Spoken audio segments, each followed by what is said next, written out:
নমস্কার বন্ধুরা, green fly YouTube চ্যানেলে আপনাকে স্বাগত জানাই। আজ আমি প্রথমেই আমের চারা জমিতে কিভাবে রোপণ করতে হয় তা নিয়ে আলোচনা করব। এটি একটি কিং অফ চাকাপাতের আমের চারা। চারাটি বেশ ঝোপালো এবং অসংখ্য ব্রাঞ্চিং। এই চারাটি একটি জোর কলমের চারা। দেখুন বন্ধুরা, এই হচ্ছে সেই জোর কলমের স্থান যেখানে নার্সারিওয়ালারা জোর কলম করেছিলেন।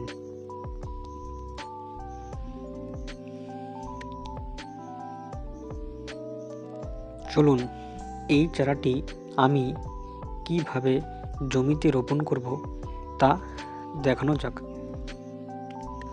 বন্ধুরা, আমি আমের চারাটি রোপণ করার জন্য প্রথমেই 1.5 ফিট বাই 1.5 ফিট গভীরতা বিশিষ্ট একটি গর্ত খুঁড়ে নিয়েছি। এরপর গর্তের সমগ্র মাটি উপরে তুলে নিয়েছি এবং এখানে 2 কেজি পরিমাণ শুকনো গোবর সার মিশিয়ে নিয়েছি। আমি 2 কেজি পরিমাণ গোবর সার মিশিয়েছি। আপনারা চাইলে এর চেয়ে বেশিও প্রয়োগ করতে পারেন, অর্থাৎ 4 কেজি বা 5 কেজি প্রয়োগ করতে পারেন।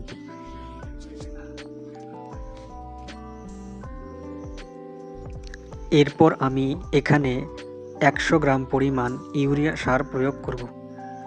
ইউরিয়া সারে থাকে নাইট্রোজেন, যা গাছের বৃদ্ধিতে সাহায্য করবে। আপনারা ইউরিয়া সারের পরিবর্তে নাইট্রোজেনের চাহিদা পূরণ করতে আপনারা পোলট্রির বিষটা প্রয়োগ করতে পারেন। পোলট্রির বিষটা জৈব নাইট্রোজেনের চাহিদা পূরণ করবে।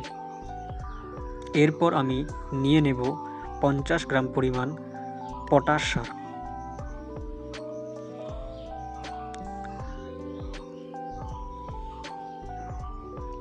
আমি 50 গ্রাম পরিমাণে পটাশ সার নিয়ে নিচ্ছি।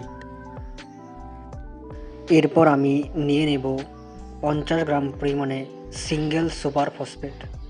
সিঙ্গেল সুপার ফসফেট গাছের শেকড়কে বৃদ্ধিতে সাহায্য করবে। গাছের শেকড় বৃদ্ধি হলে গাছও বৃদ্ধি হবে। তাই আমি এখানে 50 গ্রাম পরিমাণে সিঙ্গেল সুপার ফসফেট ব্যবহার করছি। এরপর 15 থেকে 20 গ্রাম পরিমাণে এপসম সল্ট বা ম্যাগনেসিয়াম সালফেট ব্যবহার করব। ম্যাগনেসিয়াম সালফেট গাছের ম্যাগনেসিয়ামের চাহিদা পূরণ করবে। এবং অবশেষে আমি নিয়ে নেব 15 থেকে 20 গ্রাম পরিমাণে জিঙ্ক। জিঙ্ক একটি অনুখাদ্য যা গাছের অত্যন্ত প্রয়োজন। অনুখাদ্য বা মাইক্রোনিউট্রিয়েন্টস গাছের অতি আবশ্যক একটি খাদ্য। আপনারা এটি থাকলে অবশ্যই ব্যবহার করবেন। এরপর সমগ্র সার ভালো করে প্রয়োগ করার পর আমি মাটিটি ভালো করে একবার মিক্সচার করে নেব।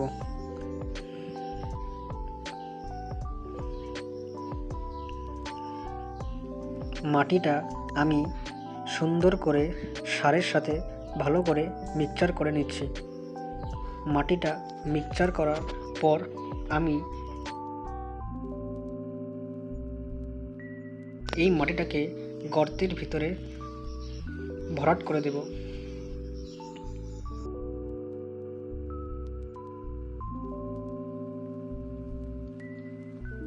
দেখুন বন্ধুরা, আমি গর্তটি ভরাট করে দিয়েছি আর এভাবেই বেশ কিছুদিন থাকবে। বেশ কিছুদিন পর আমি এখানে চারাটি রোপণ করব। অতদিনে সার এবং মাটি ভালোভাবে মিশে যাবে এবং তারপরে গাছ গাড়লে কোনো ক্ষতি হবে না।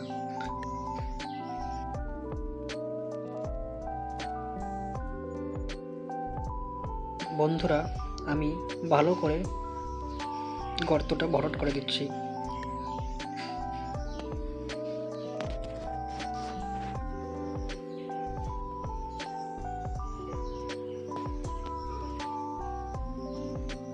এরপর ফিরে এসেছি 15 দিন পর।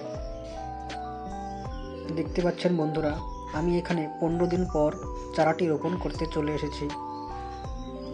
চারাটি রোপণ করার জন্য চারাটির নিচে যে প্লাস্টিকটি আছে সেটিকে আমি কেটে নেব।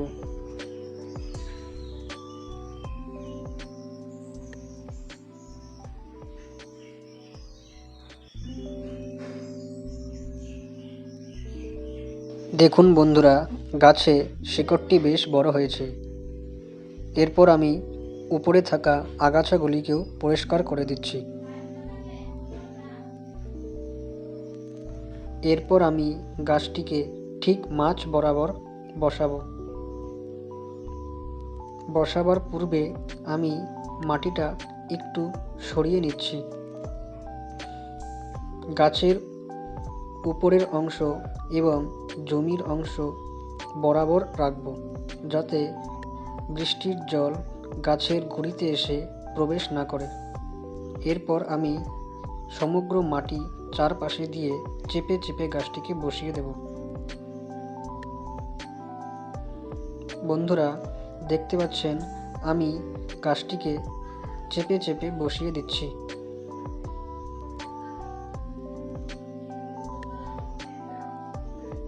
বন্ধুরা, আমার গাছ রোপণ প্রায় হয়ে গেছে।